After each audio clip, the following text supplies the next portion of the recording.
The following program is underwritten in part by Schmidt's Naturals. Smell seriously amazing and support animal conservation with Schmidt's special edition Lily of the Valley natural deodorant.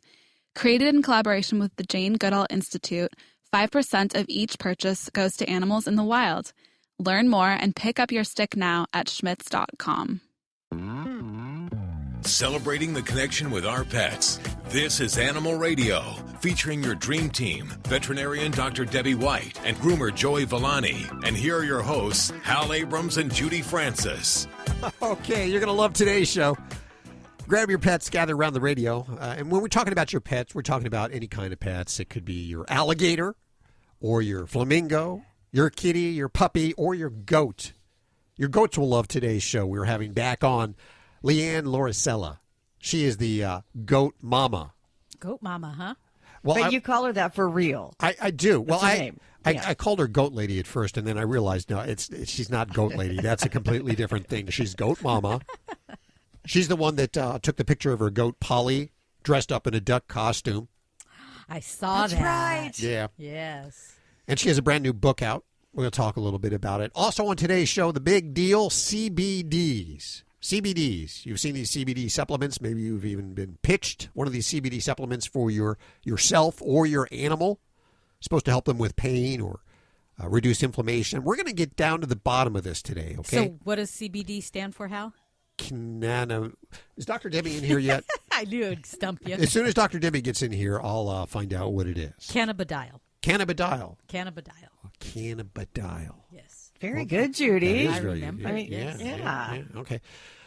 See, we don't need Dr. Debbie in here. Where is she anyway? She should be in here by now. Did you tell her the show started? Anyway, oh, good. She's on her way in. So we'll be going to the phones for your calls. Toll free at 1-866-405-8405. Anyway, Goat Mama will be on the show today before it ends. That name just sounds weird to me. I'm Goat sorry. Mama? Yeah. What are you working If on you over? called me Goat Mama, I think I would be You would upset, slap me. But if I did that. What are you working on over there in the newsroom today? well, we spend so much time with social media these days and selfies and everything. So what does that say about us as people, as pet parents, when we always have our pets in selfies with us? Oh. And there's a new survey that tells us how many of us have our pets as our main, like our feature photo on our devices. Oh, guilty. Yep. Guilty. I know. You're probably looking down at your radio going, hey, how did they know that? We want to talk to you now, toll free, 1-866-405-8405, and we go to line 2. Hey, Ronnie, how are you? Oh, hanging in there, man. How you doing? Oh, splitting atoms over here. You want to talk to the doc? Yeah, if I could. I got a problem with a cat. All right. What do you got going on there? Last summer, I got this great big bay window. I live down in North Carolina, down near the beach, and we got some animals, snakes, stuff like this, that are around the house. I built this 2-foot wide ledge along the bay window for the cat. And it's sort of nice out. Cat will sit there and sleep. Well, I had this snake that came up to the window. The cat opened its eyes, did a backflip, and then went ballistic on me and tried going through the window to get the snake. Oh, dear. And then I got some squirrels in the front yard that they've always been there. Cats never really bothered. And she sees them and everything else, but now it's like a running battle. She sees them squirrels, she'll try and go right straight through the window to get them. Holy cow. And so she didn't do this before? It was only when she had more visual access with the bay window? She never did it before, and it's just since that snake reached his head up and looked in to see what was there, and she opened up her eyes and, wow! Oh, yeah. That would make me do a backflip. So when she goes crazy, what does she do? She tries to get out the window. Does she ever turn on you and become aggressive to you? Well, she haunches her in a cat haunch, like a scared cat, and hisses like something fierce, and then just tries swatting the window, like she wants to go through it. Okay, well, and you know what you're seeing is not an abnormal behavior. She's displaying some predatory behavior, whether it could be even combined with some territorial concerns that she has. So a lot of times, and I have to commend you, Ronnie, you're doing a good thing. A lot of people, these bay windows, the little window seats you can put in for cats, they do help to improve the kind of their indoor enrichment. So it gives them more to do, to watch. The problem we can encounter with some cats is that if they don't just sit there passively and say, "Oh, this is cool, I enjoy watching," like a tennis game and watching the critters go back and forth, that it heightens to a higher level and they become more anxiety-ridden with this. And I think for you, that's what you need to decide. If for you this is a problem, and if you feel that it is unhealthy in the way your cat's behaving, because I can tell you how to fix it, but if you don't think it's really a problem, then my recommendations you may not want to follow through on. Because the number one thing that we would do is actually to block access to these areas, because the more that she sees these creatures, it further stimulates her to react in that same way. So we need to just kind of quiet things down and block her access to that. And that may be something as simple as closing doors, blinds. Sometimes I'll put down scat mats or even just double-sided sticky tape so the kitty doesn't want to go in that area. But that's really going to be the first part of things. And from there, it depends whether or not we have more problems. So say she was getting so worked up that she actually kind of bites you, or if you try to remove her from the area, she turns towards you in an aggressive means.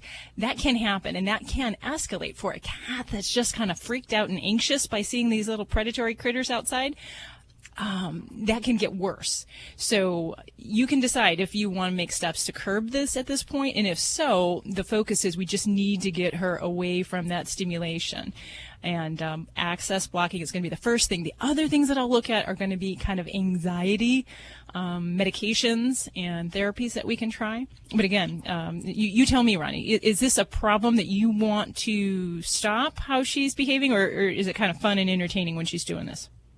Well, I'm thinking about setting up a videotape and videotaping it, see if I can't win $1 million off her annex.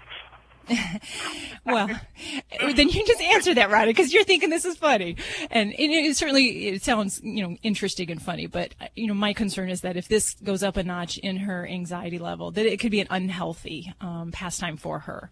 And I think that's what you really got to decide if you want to pursue that. But she is not the typical cat. So most cats will sit there and just kind of watch this, and she's a little bit more I don't want to say hyper, but a little bit more reactive to the predatory stimulation. So you can try doing other things to give her some redirection for this behavior. Some of the toys where you can, the little interactive toys where the cat chases the ball around the track, or the laser light toys. All of those things are great ways to give her an outlet for predatory behaviors and not have that window become the site where we're going to have that display itself. What she does do is she chases my 75-pound male collie around the house. They play tag. And if it's all in good fun and nobody's hurt in the process, then that's fine. Dogs and cats can play nicely. But really, I think you have to look at the tone of her mental state, really watch her body language. And if she is anxious and freaked out by this and it's not a fun pastime, then I would encourage you to make those steps and try to stop that. Yeah, because the snake was about 8 foot long. I looked at it. Whoa. Yikes. The head of the snake is almost as big as hers when it looked up into the window. And I can imagine it probably freaked me out, too, if I opened up my eyes and I see a snake tongue through the glass at me. Yeah, I think it probably freaked me out a little, too.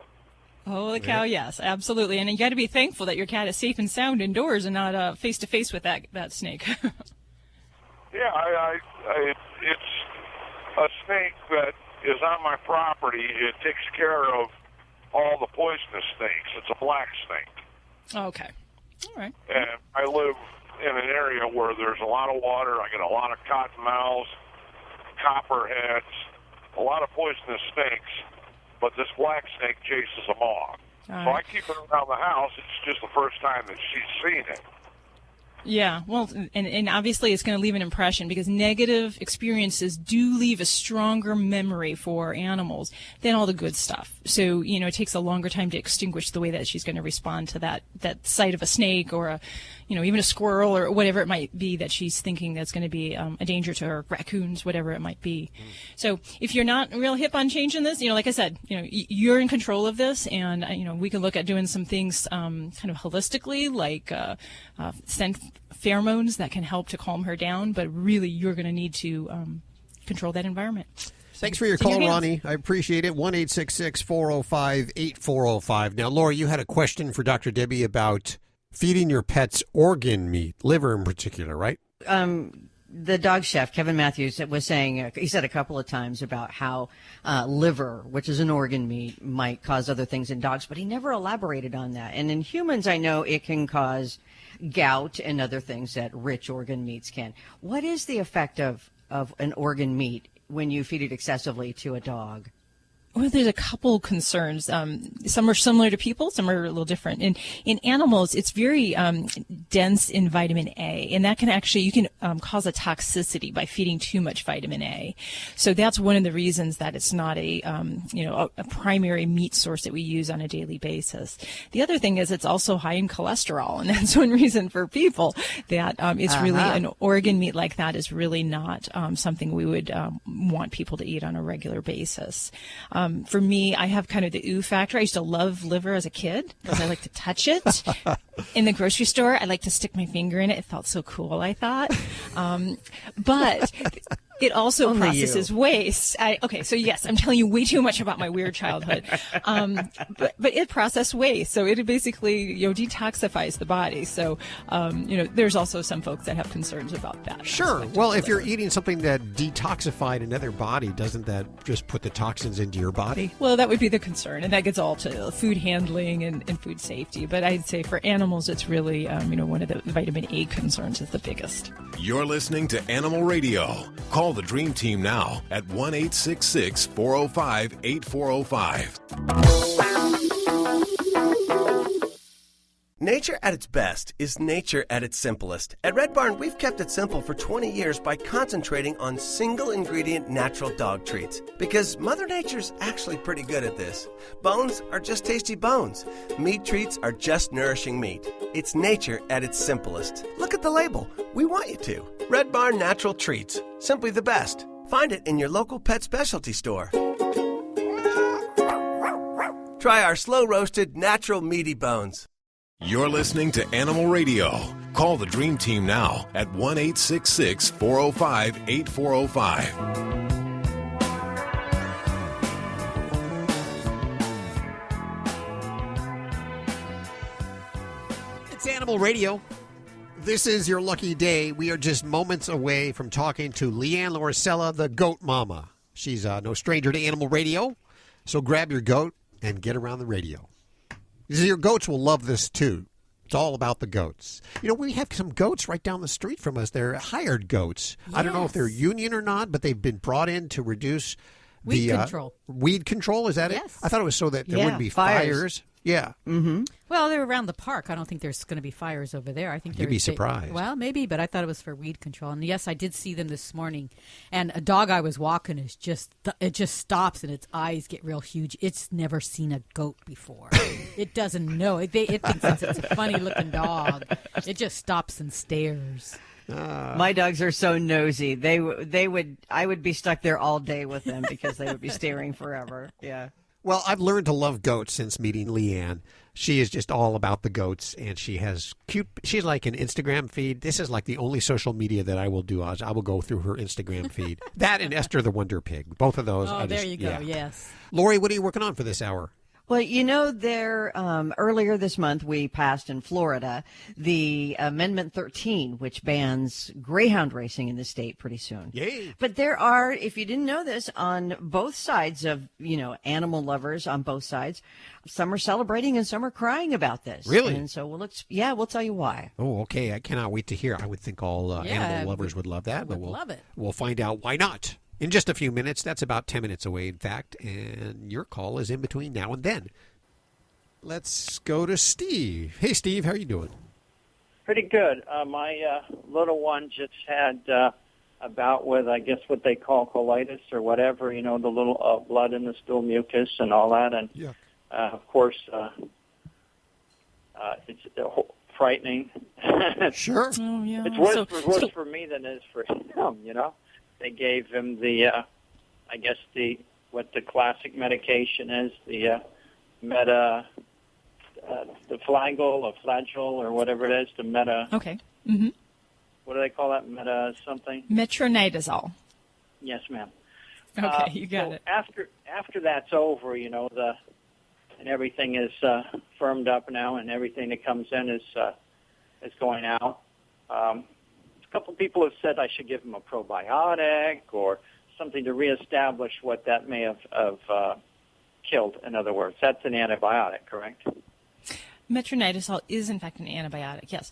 So, is this his only bout of diarrhea and suspected colitis, or has he had other bouts? He's had it maybe 3 times before. He's a little West Highland boy, okay, 7 years old, and it seems to be after he licks grass, where somebody has been or something like that. I think that's just my observation of when, what might be upsetting the tummy, Okay. Well, colitis can be triggered by a lot of different things, and it isn't typically just something as simple as licking grass. A lot of times there's inflammatory problems that we can have. Dogs can have inflammatory bowel disease. Sometimes they can have parasites like whipworms.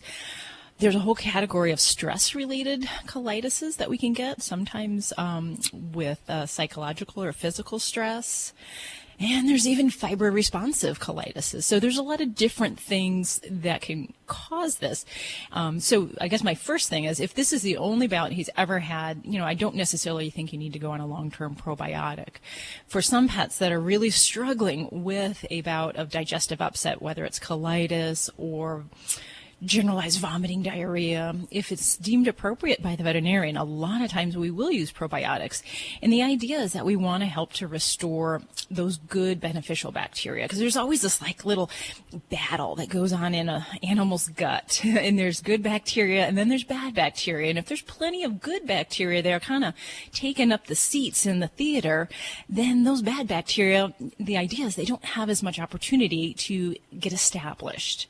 So we're trying to create that crowded theater environment in your dog's gut.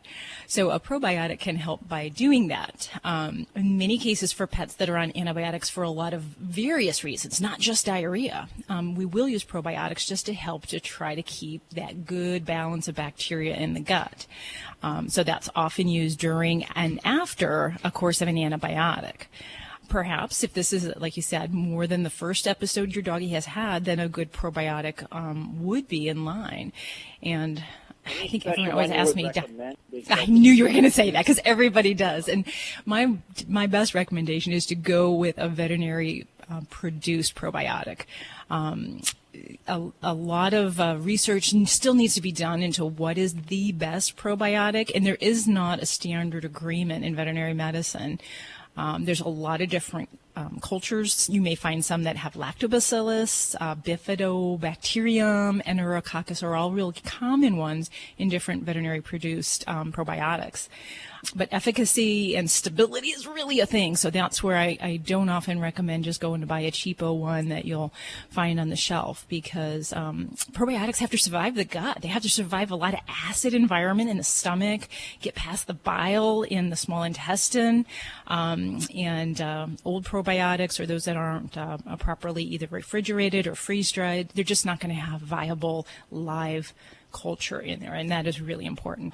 As a former medical student, and I dropped out after 2 years of biology, but the rule is first do no harm, and I think especially with him, a lot of things that I would do with a person or two, the two-legged members of the family, I experiment with them, but for some reason we're so cautious with that little boy.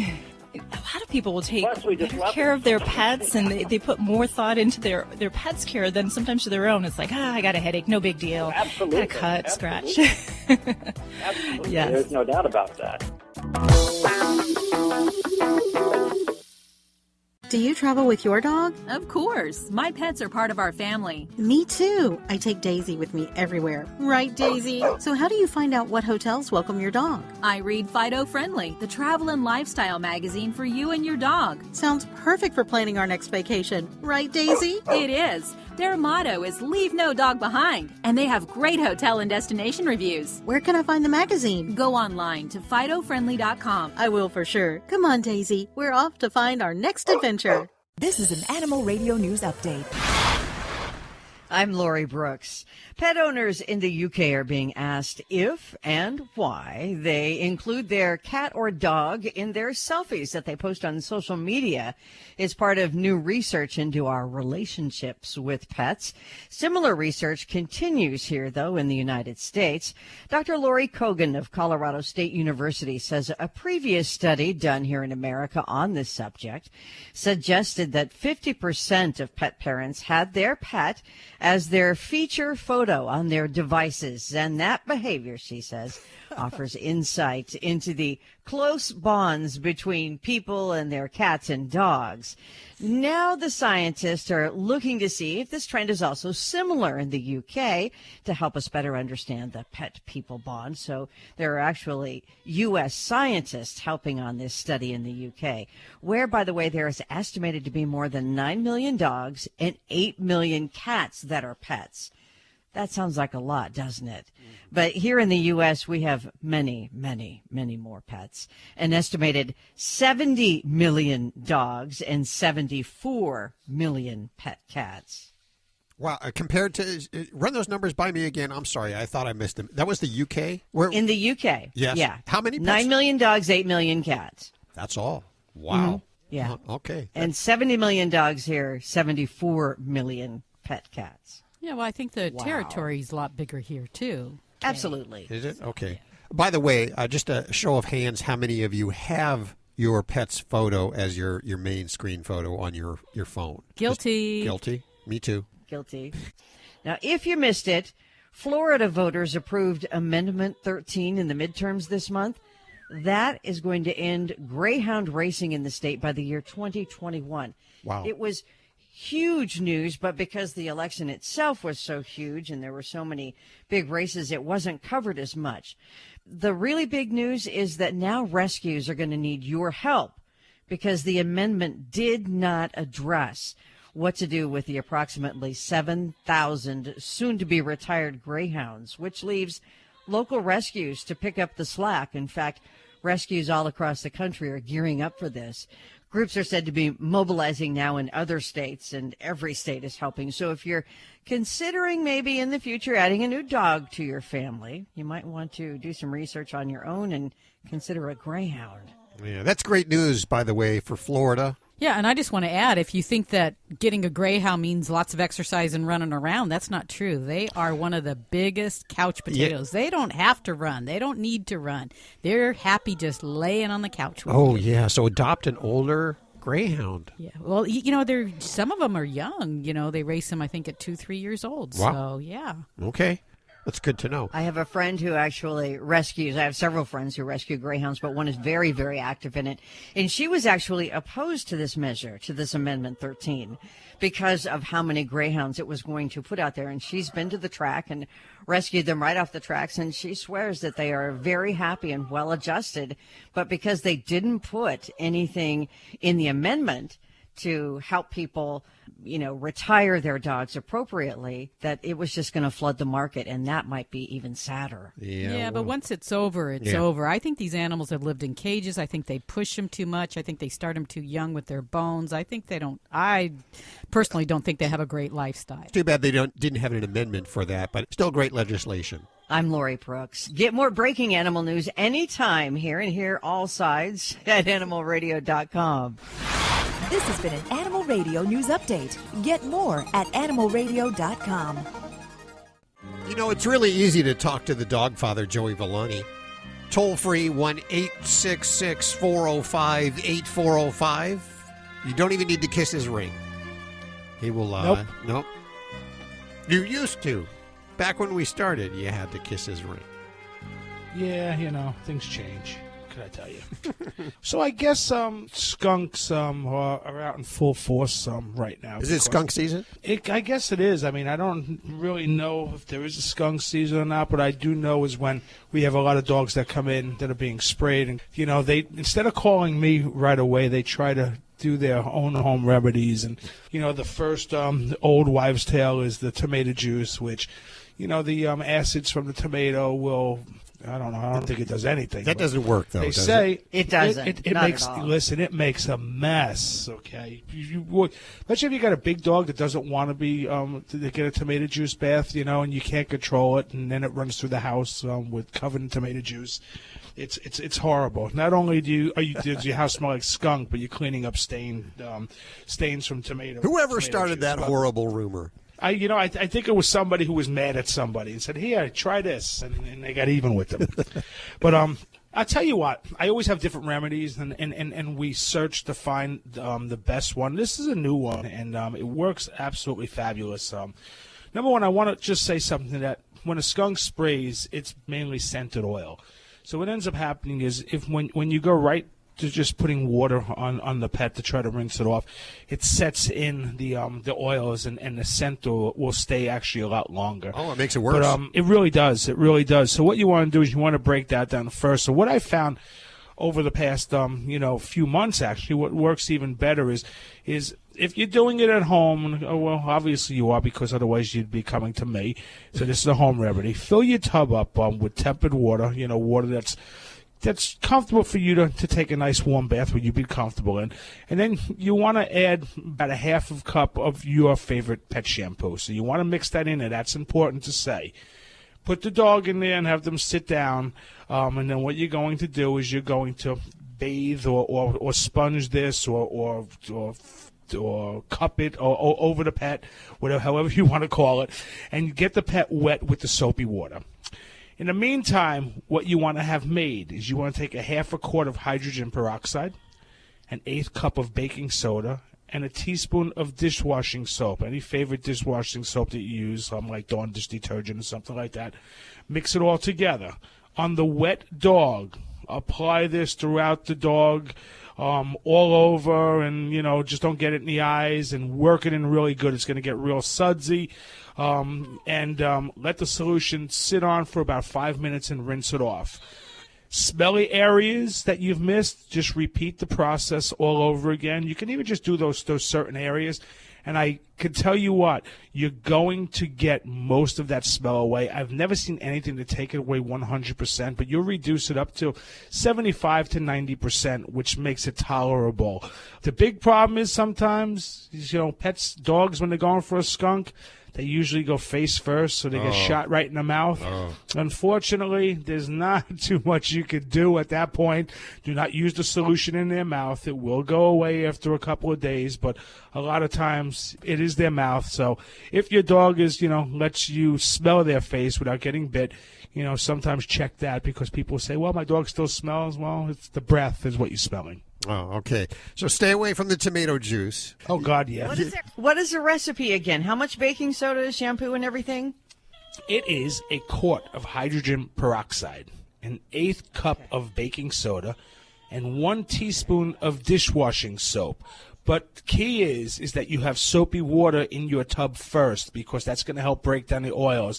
If you just start with fresh water with no soap in it, it's going to set that scent in, and it's going to be real hard to get out. Yeah. I hear Roro is not very happy about this. Do people bring skunked dogs into your grooming salon? Oh, yes. Because I know it's happened before to me, and the whole house will reek. Everything will reek for weeks. It's probably, when it's fresh done, it's probably one of the most horrible, putrid, strong odors that you'll ever. For people who've never, I know people say, "Oh, I like that smell" when you're driving by, and I don't know why they would say that, but some people do. I don't think they've ever experienced it firsthand in your house, dog running and foaming. It's horrible. It's a terrible smell. But, yeah, we get it all the time. The problem is we usually get the aftermath, because most skunks are nocturnal. So usually the pet gets sprayed when we're closed, and they try to deal with it at home, and they just make it worse. There you go. We're going to put the ingredients to Joey's magic recipe over at our website at animalradio.pet. If you want to talk to Joey right now, toll free 1-866-405-8405. This portion of Animal Radio is underwritten in part by Schmidt's Naturals. Smell seriously amazing and support animal conservation with Schmidt's Special Edition Lily of the Valley Natural Deodorant. This stuff was created in collaboration with the Jane Goodall Institute, and 5% of each purchase supports animals in the wild. Learn more at schmitz.com. And thanks Schmidt's Naturals for underwriting Animal Radio.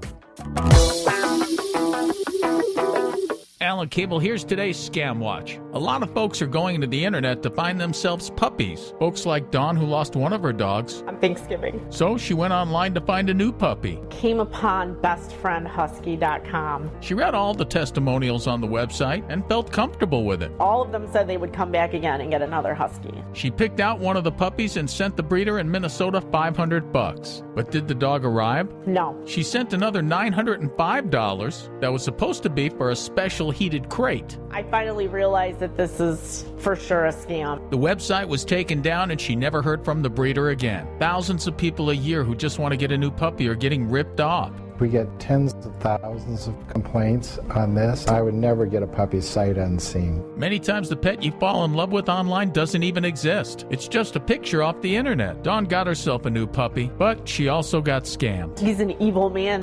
This is Animal Radio. Here are today's automotive news headlines. I'm Nick Miles. GM are well known for their gas cars and electric cars, but they are getting into the electric bicycle business. GM is aware that cars don't often work in a crowded city and that electric bicycles may be the vehicles of the future. GM has already come to the table with 2 different concept bikes, and now General Motors are looking to name the new company via crowdsourcing and will pay a whopping $10,000 to the ultimate name winner. For more, go to ourautoexpert.com. Think O'Reilly Auto Parts for all of your car needs. We're close, convenient, and known for our guaranteed everyday low prices and excellent customer service from professional parts people you can trust. Stop by your local O'Reilly Auto Parts today. O'Reilly Auto Parts. Better parts, better prices every day. You're listening to Animal Radio. Call the Dream Team now at 1-866-405-8405.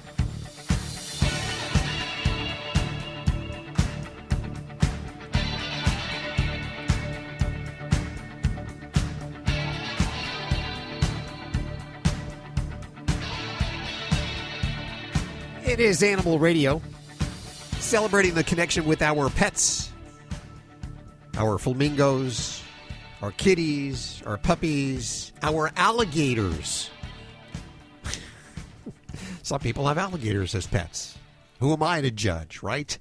Hey, if they're your friend and you like them in your house, they might And be. they're legal. And they're legal. Oh, yeah, I don't know if alligators are legal. Maybe in some states they're legal to have as a pet.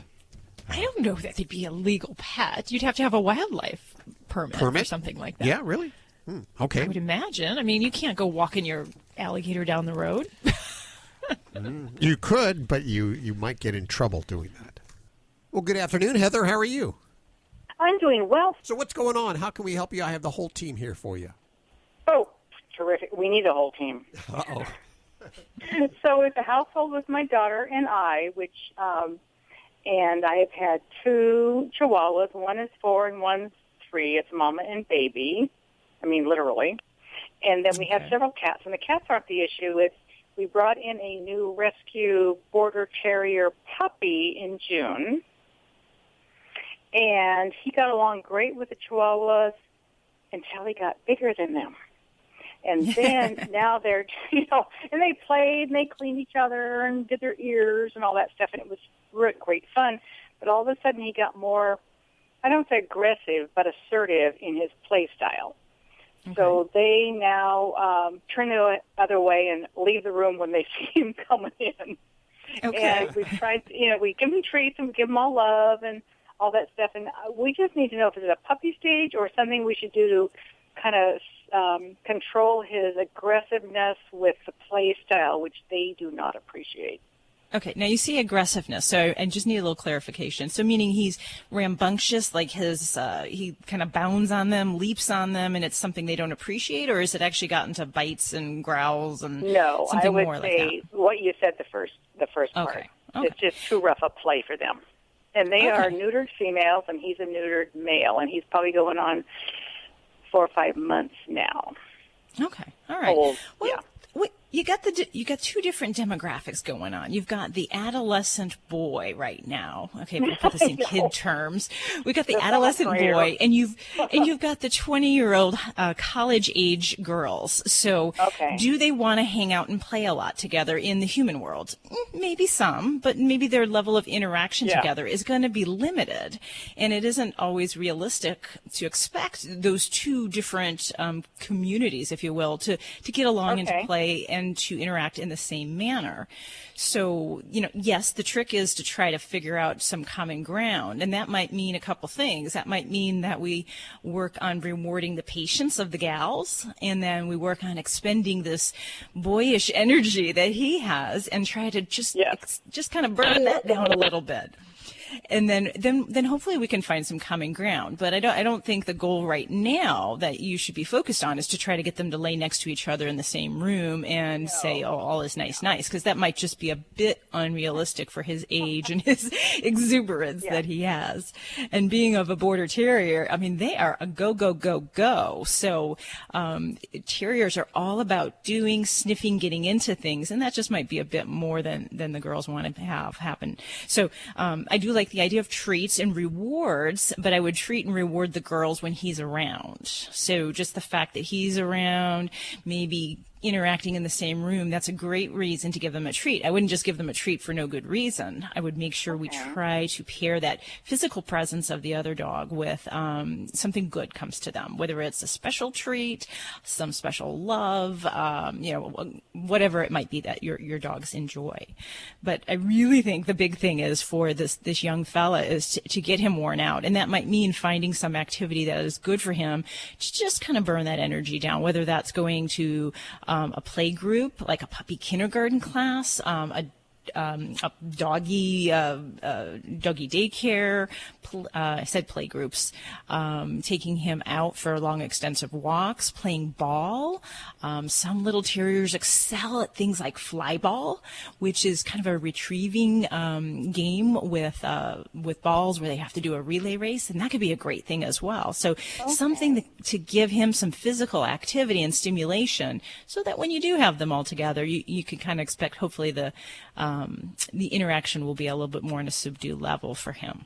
Oh, exactly. And I think we're both on the same track. So thank you very much for that. He started daycare a couple of days a week just today. Awesome. And, good. So we started a dog. Anyway, so I think, so just kind of try to tire him out. Yeah, exactly. And, and recognizing when his behavior starts to kind of amp up. And if that means kind of interjecting yourself into the equation, you see that he kind of gets that. Some puppies get kind of a crazy puppy, like about where they look like they're just going to. Kind of like it's on the hunt, kind of, which is his nature. It's like, okay, calm down. So he just gets him to overwhelm like a little kid at bedtime. He just gets that second wind. Okay. You got it. So I'm glad that it's all innocent and it's playful, because that is totally workable. And I would see that these guys are going to, be pals down the road. But yeah, he's just kind of that annoying little brother right now. I appreciate it. Okay. Well, thank you so much for your personal call. I appreciate it. Thank you for listening, Heather. We appreciate it. Toll free 1-866-405-8405. Don't forget, you can also ask your questions from the free Animal Radio app for iPhone and Android. This healthy serving of Animal Radio is brought to you by the grain-free Red Barn Naturals canned food for dogs and cats. Always made in the USA with natural, functional ingredients to support your pet's optimal health. Learn more at redbarninc.com. And thanks, Red Barn, for underwriting Animal Radio. You're listening to Animal Radio. Call the Dream Team now at 1-866-405-8405.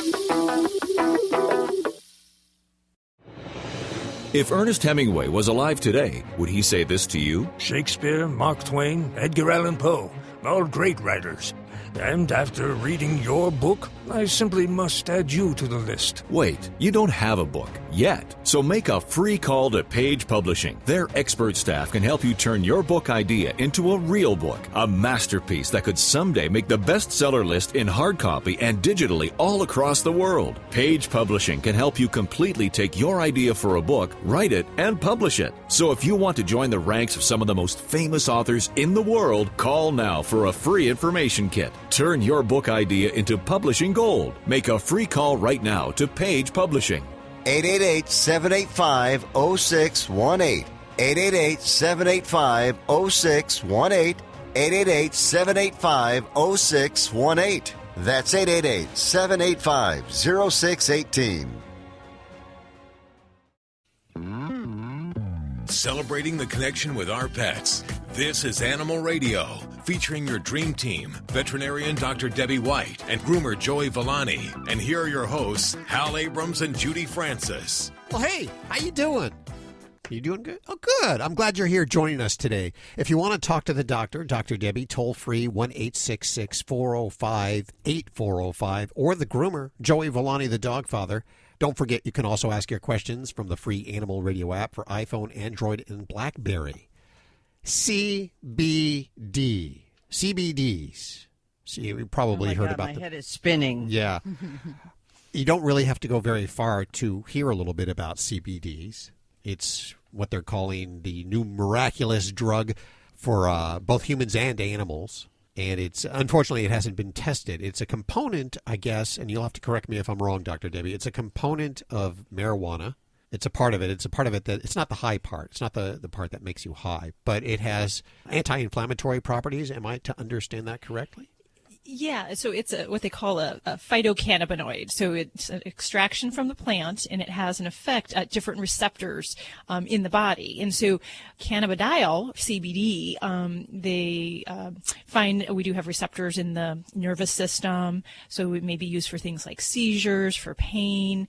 So that's kind of where this is coming from. And, there's a lot of uses in animals. We just don't really know doses, safety, what you're buying on the shelf, if it is what they're saying it is, or even if it's the same in that an animal versus what they may be looking at a person. So a lot we don't know.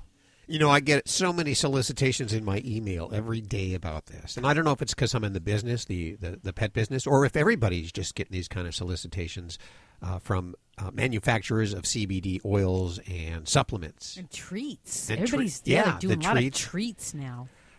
So it's crazy because I don't know if this is as legitimate as the Nigerian who wants to send me all of their life savings.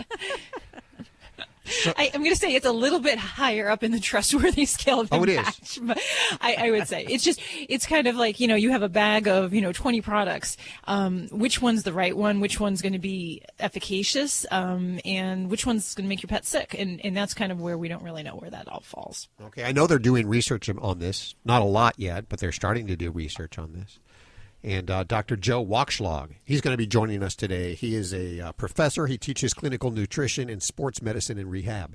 And he'll tell us exactly what he knows about the research that's been done on CBDs and whether or not we should even give those a second thought yet. So that's on the way this hour right here on Animal Radio. Lori from the newsroom, what are you working on? Well, I've been doing some early holiday gifting or searching for gifts online. And really? I'm, always looking for stuff for my pet-loving friends. And I found something I think y'all are really going to like. And it's pretty inexpensive, too, but it will solve a common problem. Okay, I cannot wait. Of course, I'll start my shopping 1 month from today. Christmas Eve. That was a Christmas tradition with my dad when I was little, shopping on Christmas Eve. Really? Which one should we go to, Judy? They're all ringing red hot. Line 2. Hot. Line 2? Hey, Linda, how you doing? Fine. How are you? Good. Where are you today? I'm in Long Beach. Listening on, what station do you listen on? I'm not really sure. My husband doesn't. I'm legally blind. So he's the one that told me about it, and he would never move on it. So I recorded your one of your shows like 2 weeks ago, and I had a real hard time trying to understand the phone number. You say it too fast. I say it too he said fast. it so fast. Yeah, but I wrote it down, and I deciphered it. It took me 3 days to get that number right, but I got it right. I have driven a listener to actually record me saying the phone number because I said it so fast. Exactly, and I played it back like 20 times. Well, let me just say it one more time, nice and slow for everybody. It's 1-866-405-8405. There you go. That's it. I wrote it down after that, and I circled it and started. Oh, good. It spells Kaflugana, by the way, if that makes it easier. I'll stay with the numbers. Yeah, there you go. What's up with you? What's going on? I have the Dr. Debbie right here. Hi there. I have a rescue baby. His name is Clever. He's a mixed collie and Cocker Spaniel. And I guess like 6 months after I brought him home, he started to bite his paws. And he would bite them until it looked like a machine chopping, wood up. And then it got to the point he started chewing his back end on his thighs. And I've been taking him, he's 4 now, I've been taking him to the vet every year, at least 6 times out of the year, to get allergy shots. And I feel so bad for him. I hurt for him because I have eczema, and I know how I feel, and I can't do anything for him. And when my husband heard your show, he told me about it. I said, well, we're going to do something. And I promised Clever I was going to help him. All right. Well, very good. I like that empowerment that you got there. Now, let me ask you, Linda, when he gets his steroid, I'm assuming it's a steroid shot he's getting, the allergy shot. How does he respond afterwards? Does it help him? It used to. I just had him he just had a shot Friday, and it didn't work. And I'm not really rich here. I saved my money up just for him. Now, I've spent over $10,000 just in 4 years on my baby. Oh, my goodness, yeah. So a lot kind of depends how we approach this on what is going on his skin surface. If he's got hair loss, if he's got sores, if there's an odor, if there's other stuff going on. Yeah, or sometimes if just when he bites himself on the back end, he has this awful odor, and he scratches and he gets little clumps of hair out, even though he's shedding. So they're clumps, and he has had sores. He's even scratched the top of his head where he had a sore, and they had to shave his hair all off. He's gorgeous, though. He's the most unusual color. He has corn silk spots all over his body, and he's white.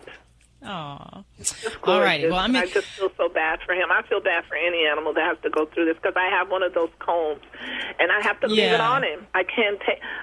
He's right here beside me now, and I have to threaten him with the comb. Uh-oh. Okay. Well, here we go, Linda. I'm going to give you some tips here. We're going to give you some ideas of things that we can try. Now, many of these things you're going to have to go through your veterinarian to get the appropriate help. Okay. But there are some very common areas that we kind of miss sometimes when we assume a pet always has allergies and we try the steroid route, or we try kind of, just minimizing the itch, doing what we can to stop the itch. There can actually be a lot of other things going on. And one of the big ones that I will do is I address fleas. And even if you're on a great flea product, sometimes just a single bite of a pet who is allergic to the saliva fleas can really send them over the edge. So sometimes we have to add in some of the oral products to do a quick kill on the fleas, and use that in conjunction with your regular topical flea product. So that would be one. I use Comfort. Is it Comfortin, the tablet? Okay. I give that to him once a month.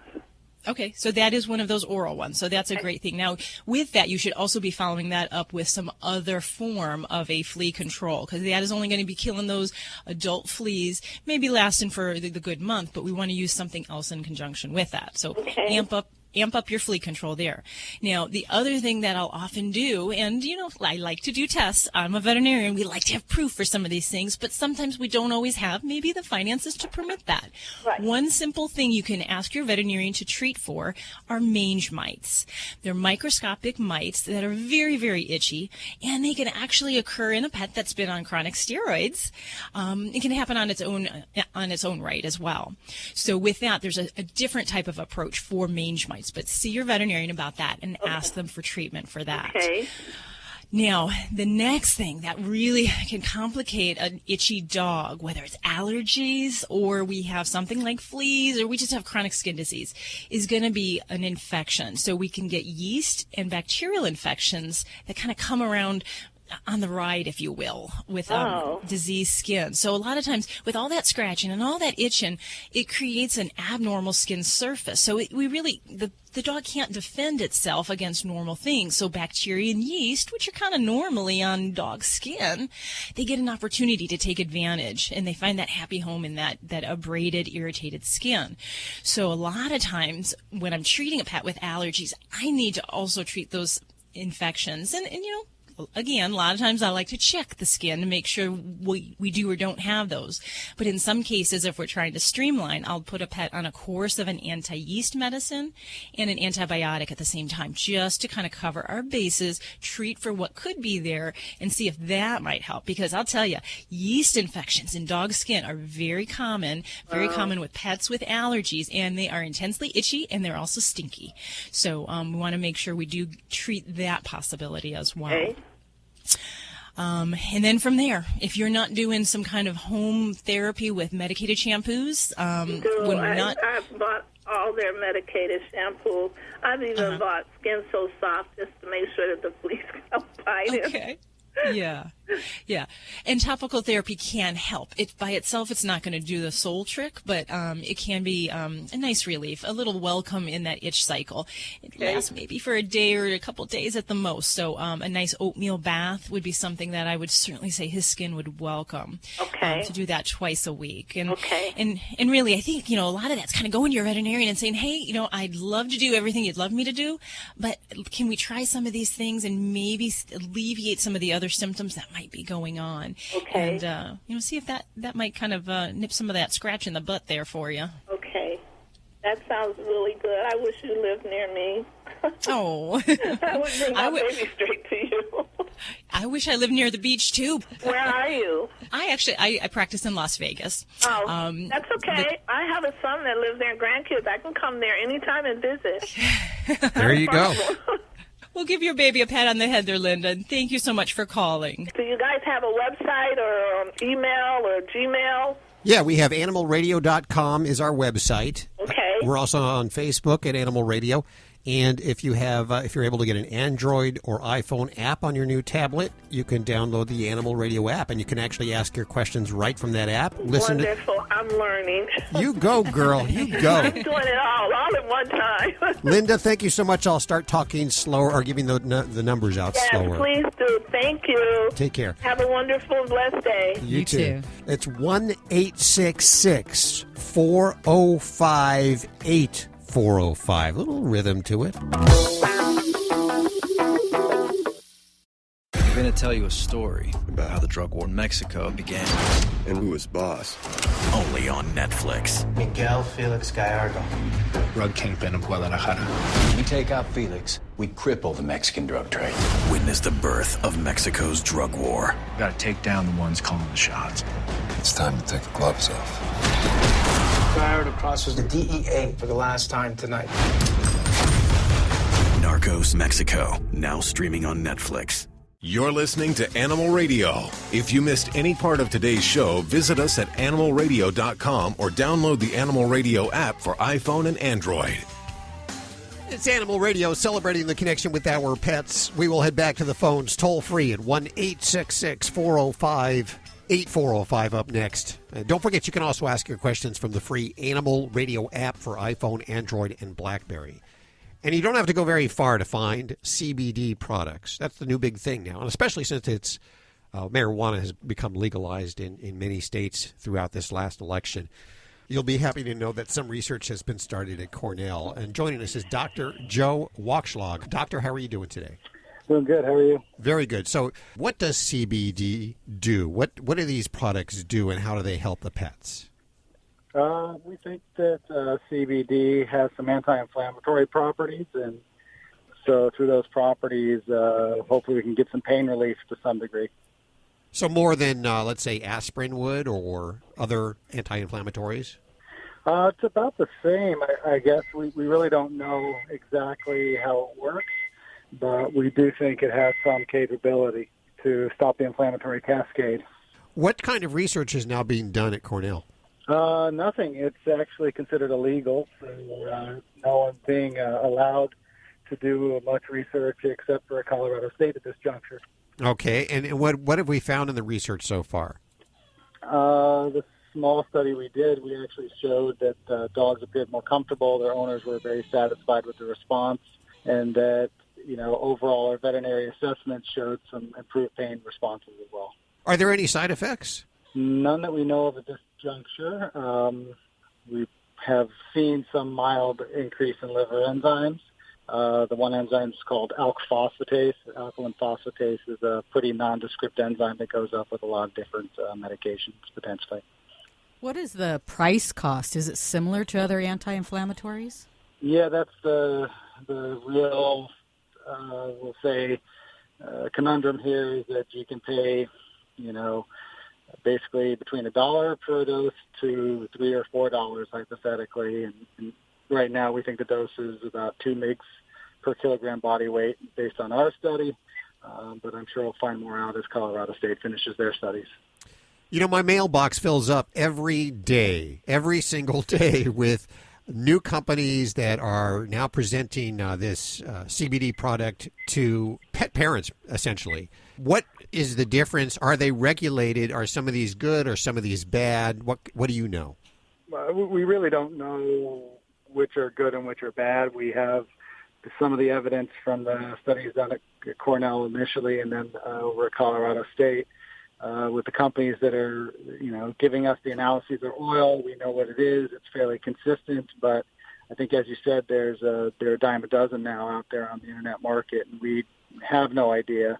A fellow just looked at 14 products up at Advion Laboratories and came across with very insignificant amounts of CBD to what we know can be in a product, which is what we found in the products we use, which was Elevate Sciences product.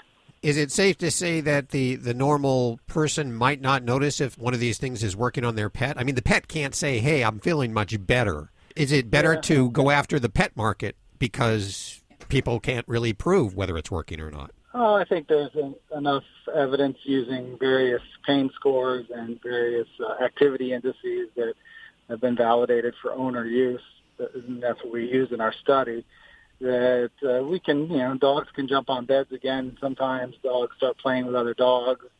Is that a pain response? Are they just feeling better overall? That's hard to really assess, but we've really kind of used what we'll call the validated scoring systems for quote-unquote pain and or activity, and have shown improvements. So that's about as good as we've got. But so he's saying that's taking it from a level of just someone using this, buying it on the internet and saying, I think my dog's better on it. So we're trying to get away from that and have some kind of way to compare our patient 1, 2, or 3 down the road and say, is this really something measurable we can report back to, pet owners, and rather than just say, oh yeah, try it, we bought it online, it works. Yeah, exactly. For listeners that are saying, I really want to try this, I have an animal that might be in some pain, is it too early, really, to start using this stuff? Do we need more research? Oh, yeah. Well, we certainly need more research, particularly since it has indications for potentially seizures, anti-nausea, quality of life parameters, et cetera.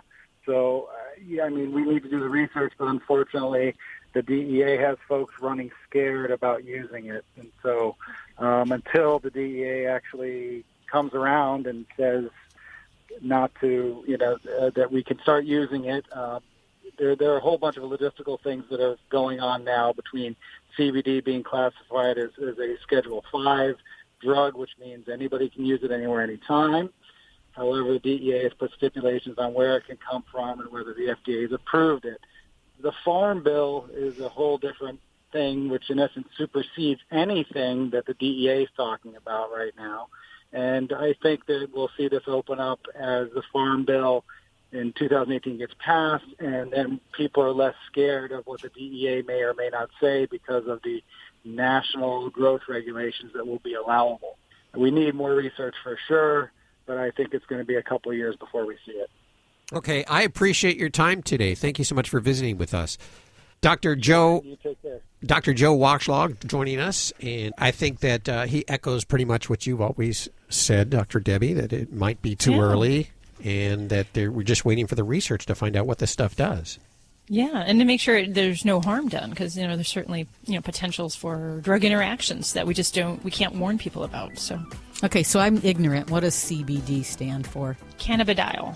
So that's the extract instead of THC, which is the psychotropic. Cannabidiol is more kind of used for the anti-inflammatory. Doesn't have the mood-altering kind of the psychedelic kind of properties. It doesn't make you high, is what you're saying. Exactly. Yeah.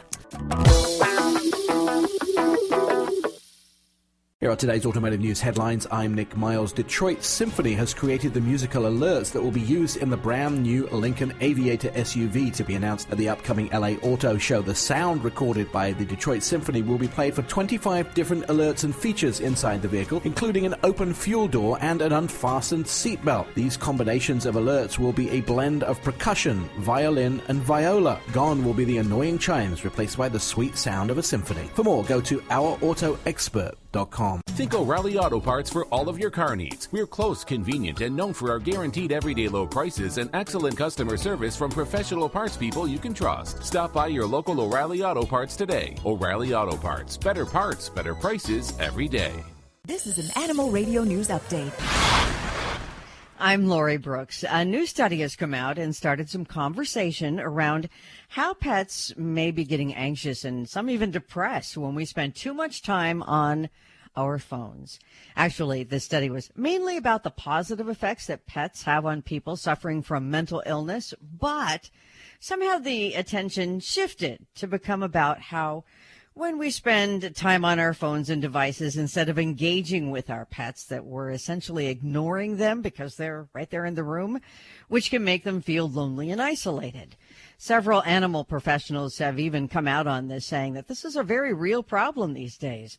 One veterinary surgeon in the UK said to understand what's going on, you have to look at the basic principles of how a dog interacts physically and emotionally with a human, because a dog is a social creature, a pack animal, and to the dog, you, meaning the pet parent, are the bona fide leader of their pack. But if you're perpetually attached to your phone, that vital bond kind of breaks down. I notice myself doing this at times, and I will think, okay, stop. You know what? It's really easy to quit Facebook. I've done it. I'm a man of little discipline, should I say? But I quit Facebook, and now my time is the present with my animals. You know? Yeah, well, and I have to say, I see a lot of people in my neighborhood walking their dog, and they're on their Facebooking phone. at the same time. Yes. Wow. And you know what? This is all about being present, in the moment. You're walking your dog, enjoying the outdoors. Put the darn phones down, because you're going to hurt yourself or your pet by not paying attention. Hear, hear. Let's drink to that. One of my favorite all-time videos is the woman walking in the shopping mall and, looking at her phone, and she stumbles into a water fountain. Yes, I love that. That's one of the videos that you were watching when you were not present. Yes. Yes. No, it was actually on TV because it was so funny. This was many years ago. But authorities in Kansas City, Missouri, they discovered that they had an unexpected occupant, several of them, in fact, when they went to evict a man from his grandmother's home. Now, it was his grandmother's home because his grandmother was in a nursing home. So inside the house, police found the man they were looking to evict, along with 3 snakes, a rabbit named Dinner. I don't like names like that. And also a 7-foot, 200-pound alligator. So animal control, remember this is Missouri, was called in, and they removed the gator. The grandson said that the gator was only 15 inches long 4 years ago, and it just grew bigger over time on the diet of chicken nuggets, steak, deer, and fish. And believe it or not, officers said this alligator was kind of like a dog who didn't really know he was an alligator.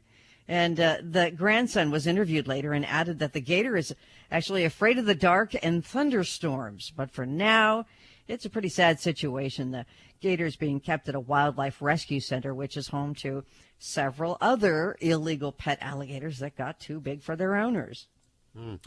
You know what? And I think he feeds the alligator bagel bites from what I heard. Bagel bites, too. Huh? We're trying to track him down. He's a hard guy to track down. We want to talk to him on the phone. Yeah, but he got evicted. So it's tough. Yeah. It's cell phone, you guys. Come on. Those things that we spend too much time on. The stories and the reports about this change. It's a 6-foot alligator. It's a 7-foot alligator. I think that some of the press and the media are kind of glamorizing this whole thing and trying to make it even more impressive because let me tell you, 6 foot, I wouldn't have thought anything. But 7 feet, I want to see that story. Wow. But it's amazing, that it started 15 inches in 4 years. Yeah. Even if it's 4 feet slithering around your house, that's still pretty big. What was his name here? Gator? No, I didn't Catfish. see. Yeah, it was. It is catfish. Catfish. Catfish? Is it really? Yes. Yeah. Well, here in my house, I am the chief pet feeder. And one of my biggest gripes is, and I'm I want to hear what you guys have, too, is your big gripe about this, is that when feed bags have a really cheap Ziploc on them, then it doesn't seal well. I hate that. And I do, too. You spend 10 minutes trying to get it to close or worse yet, there's no seal to it at all. So I was kind of excited the other day when I found this huge, gigantic clip that seals with a lot of pressure. And it's for pet food bags. And it's not going to keep a bag fresh for, like a year, I guess, when it's in a sealed container. But it will at least keep a stray cat on the counter from digging into it and will hold it for like a week. It's this huge chip clip kind of thing that reseals large bags of pet food and has a carry handle on it, which I like because, lugging those bags is not always easy. But I just thought I would share this because I search for these things around the holidays for all of my pet-loving friends. This is not a commercial for this, but if you get upset, too, because you're the pet food person in your house, then it might be something you want to check out. It's called the Handy Camel Clip, and I thought it would be good for a stocking stuffer. It's only $21 for 2 of them. Yeah. You get 2 of them. That's a pretty good deal. When we get to be our age, bag clips are a pretty big deal, okay? So if you're a millennial listening now going, what, they're talking about bag clips. They're making a whole thing about, it's a big deal at our age. In the Ziplocs, the kind of Stella and Chewy's that pull open from the middle and you just pull it out, though, that's a pretty good one, too. Okay, I'm Lori Brooks. Get more breaking animal news and Ziploc advice here on animalradio.com. This has been an Animal Radio News Update. Get more at animalradio.com. You're listening to Animal Radio. If you missed any part of today's show, visit us at animalradio.com or download the Animal Radio app for iPhone and Android. Welcome to Animal Radio, and no stranger to Animal Radio is Leanne Lauricella from Goats of Anarchy. Hi, Leanne. How are you doing? Welcome back to the show. Thanks so much for having me. How are you? Very good. So for those that are new to Animal Radio, and that's possible that this is their first weekend listening, or your first year listening, or your first decade listening, you may not have heard Leanne before. Leanne quit her job in New York City. What did you do? New York City. What did you do there? I was an event planner in the city, a corporate event planner. So going into work every day wearing the high heels and the makeup, dressing up, and designer handbags, all of that.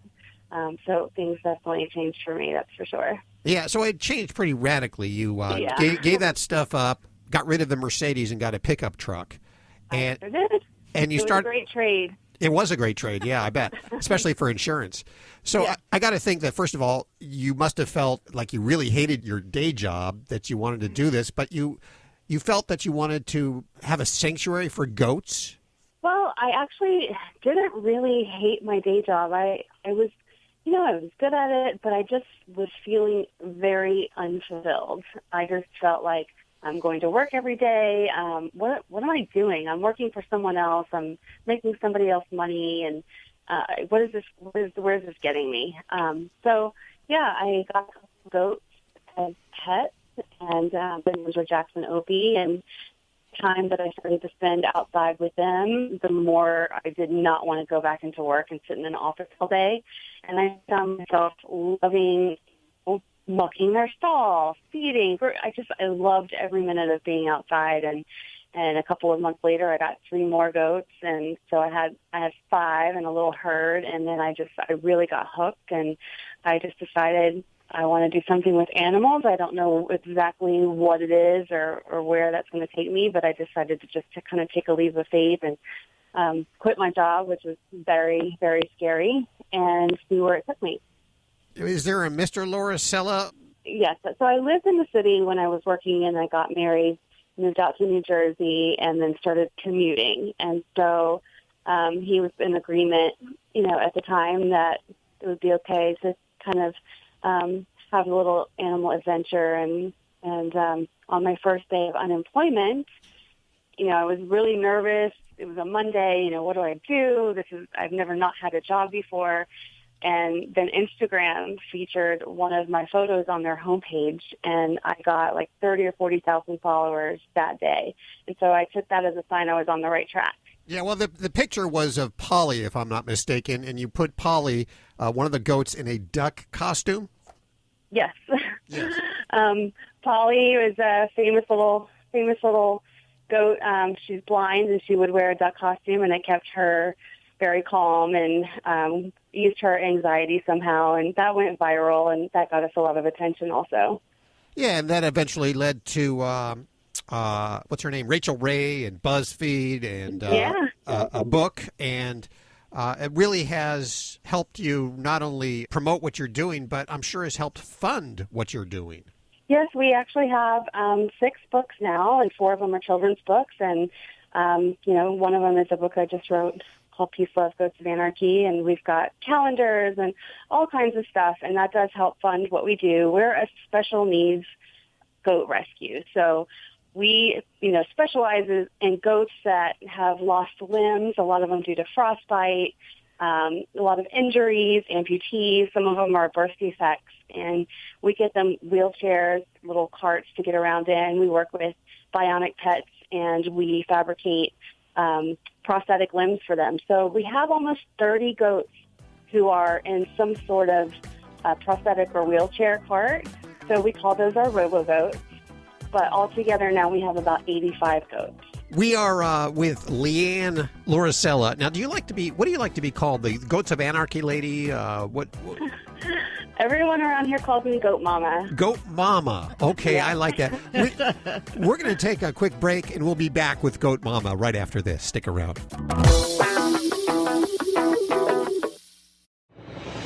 If Ernest Hemingway was alive today, would he say this to you? Shakespeare, Mark Twain, Edgar Allan Poe, all great writers. And after reading your book, I simply must add you to the list. Wait, you don't have a book yet. So make a free call to Page Publishing. Their expert staff can help you turn your book idea into a real book, a masterpiece that could someday make the bestseller list in hard copy and digitally all across the world. Page Publishing can help you completely take your idea for a book, write it, and publish it. So if you want to join the ranks of some of the most famous authors in the world, call now for a free information kit. Turn your book idea into publishing gold. Make a free call right now to Page Publishing. 888-785-0618. 888-785-0618. 888-785-0618. That's 888-785-0618.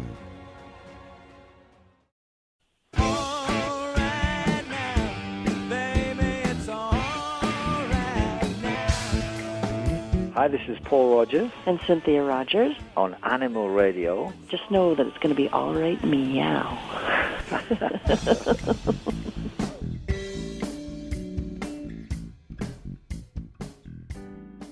You're listening to Animal Radio. If you missed any part of today's show, visit us at animalradio.com or download the Animal Radio app for iPhone and Android. It is Animal Radio, celebrating the connection with our goats. We are with Leanne Loricella. She is Goat Mama. She's no stranger to Animal Radio. We had her on back when she dressed up Polly in a duck costume, one of her goats, and it went viral. She has a new book out. It's called Peace, Love, Goats of Anarchy. And you talk a little bit about how much the goats can teach you. What have you learned? Well, I've learned a lot of things, but these little guys really are just so inspiring. I've had a lot of very sad, heartbreaking times and a lot of really happy and proud moments watching them overcome obstacles. And, the thing about these little goats is they never give up. They are the strongest little animals I've ever seen, and they don't know. A lot of them are born different. A lot of them, are handicapped that I have. They have special needs, and they just go with it, and they still live life to the fullest. And I just think, the way that they look at life, it can teach a lot of us to do the same. Sure. If I could only be as good as my goat. What? Yes. I need a shirt. That's going to be my next T-shirt. Well, you've got the whole merchandising thing going on. I mean, obviously that has been very key and influential. Wow. So how did you learn about goats? Did you take some kind of crash test 101 to learn? Learn by doing. I did not. I got 2 goats and then 3 more, and then the Instagram thing happened, and then someone who was following me, messaged me about 2 little twins with birth defects, and I said, why not? So they were my first special needs, and then someone saw that I did a special needs, goat, and they ended up, having great success, and they asked me if I would take another one, and she had frostbite, and it just kept happening. I had never had any intention of doing special needs. I never intended on being a rescue, but I just kept taking goats, and after a while I thought, maybe I should, actually just go for it and do this. And it all happened very naturally, very organically, and I just learned along the way. Well, you're very lucky because there are hundreds, if not thousands, I'm sure there are thousands of people who have given up their job to rescue animals. Most of them don't have the BuzzFeed, the Instagram, the books to help them. It's a tough time for them. You were very blessed, and I'm sure you know that. Yeah. I mean, I have a little bit of marketing background, and I kind of knew a little bit about how to build social media following, and that's very important, obviously, for support. So, and I love to take pictures, and that's part of it too. So, is that what you would recommend to people that are rescuing animals across the country? Is they get very involved in their social media and lots of photos? Yeah, the social media following is everything. Those are the people who you engage with, who fall in love with your animals, who want to see them succeed, and who want to see you succeed, and who support your mission. So, that is everything. So this is your 6th book? Yep, we started off with a photo book, and that was the first thing that we did, and that kind of just told little stories about each of our goats at the time. I think, I don't know, we probably only had 15 or 20. And then we have a children's book series with 4 kids' books, and it just tells, cute little stories. One of them was Polly in her duck costume, and some little life lessons for kids. And then we've got Peace, Love, Goats of Anarchy, which is more about how I got started and, built Goats of Anarchy, and told some of the stories about, some of the favorite goats and things that I learned from them along the way. I'm going to put links to the book over at the website at animalradio.pet, Peace, Love, Goats, and Anarchy, and I believe we have a few copies to give away. Is that correct? Yes, we do. We have 10 copies to give away. Toll free. Oh, awesome. Yeah, 1-866-405-8405, goat lovers or just good story lovers. You know what? I was never kind of attached to goats until I read your first book or viewed your first picture book. I just started to love goats then. You've made a lot of people love goats. Goats are amazing, and we do have visitors out to the farm every Saturday. We're not open to the public, but we do allow people to come and volunteer every Saturday. They can sign up with our volunteer coordinator, and we want people to come out and be able to meet the goats and actually, get to experience, how they are. And one of the things that people always say every time is, I can't believe that they're just like dogs. They have individual personalities. They want affection. They want attention. They want to be hugged and loved. And so I think it's important. Everyone should go meet a goat. Go meet a goat. Leanne, thank you so much for sharing the goats with us today and spending time with us. Thanks so much for having me. Go check out goatsofanarchy.com and get to know some of our favorite little guys. We'll put links to everything that Leanne's been talking about and everything you've heard on the show today over at animalradio.pet. It is amazing how that video of Polly, the goat, dressed up in the duck costume that made her feel secure, how that just lingered. I will never forget that. So I was so glad you brought that up. time for us to get on out of here. Remember, if you have a Yorkshire Terrier, a Shih Tzu, a Pug, or a Mini Schnauzer, check out Dr. Debbie's books, How to Be Your Dog's Best Friend. They are Kindle books, and of course, we have links over at animalradio.pet to everything you've heard on today's show. Have yourself a great week. Bye. Bye. Does that sound anything like a goat? It's a sheep, I think. Well, they sound alike, don't they? Say goodnight, Gracie. Oh, me? Yes. I got to go, you guys, because I'm going to try and talk Roro into maybe helping me with a greyhound rescue. Oh, I like that idea.